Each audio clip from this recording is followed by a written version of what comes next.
ನಮಸ್ಕಾರ ಸ್ನೇಹಿತರೆ, ಈ 5 ರಾಶಿಯವರಿಗೆ 2 ಮದುವೆ ಆಗುವ ಸಾಧ್ಯತೆ ಹೆಚ್ಚು. ಕಾರಣವೂ ಇದೆ. ಹೌದು, ಜ್ಯೋತಿಷ್ಯದ ಪ್ರಕಾರ ಈ 5 ರಾಶಿಯವರಿಗೆ 2ನೇ ಮದುವೆ ಆಗುವ ಸಾಧ್ಯತೆ ಹೆಚ್ಚು.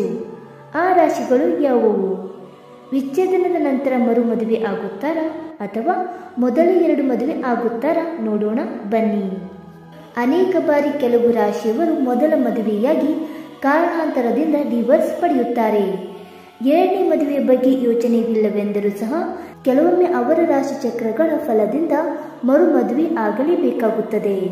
ಹಾಗಾದರೆ ಜ್ಯೋತಿಷ್ಯದ ಪ್ರಕಾರ 2ನೇ ಮದುವೆ ಆಗಲಿರುವ ಆ ರಾಶಿಗಳು ಯಾವುವೆಂದು ತಿಳಿದುಕೊಳ್ಳೋಣ ಬನ್ನಿ ಸ್ನೇಹಿತರೆ.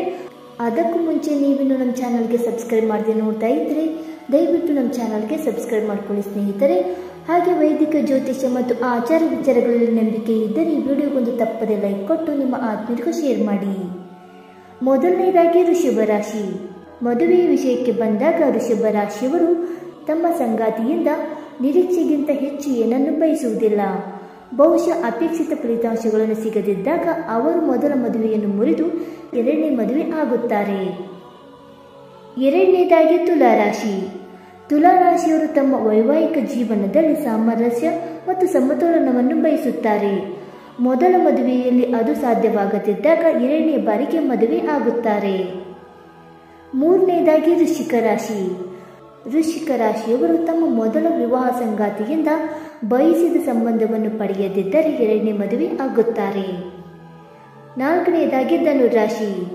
ಧನುರಾಶಿಯವರು ಸ್ವಭಾವತಃ ತುಂಬಾ ಸ್ವತಂತ್ರವಾಗಿರುವುದರಿಂದ ತಮ್ಮ ಮೊದಲ ಜೀವನ ಸಂಗಾತಿಯಿಂದ ಇದನ್ನು ನಿರೀಕ್ಷಿಸುತ್ತಾರೆ.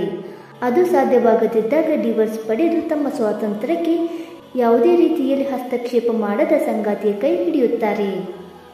ಇನ್ನು ಕೊನೆಯದಾಗಿ ಕುಂಭರಾಶಿ.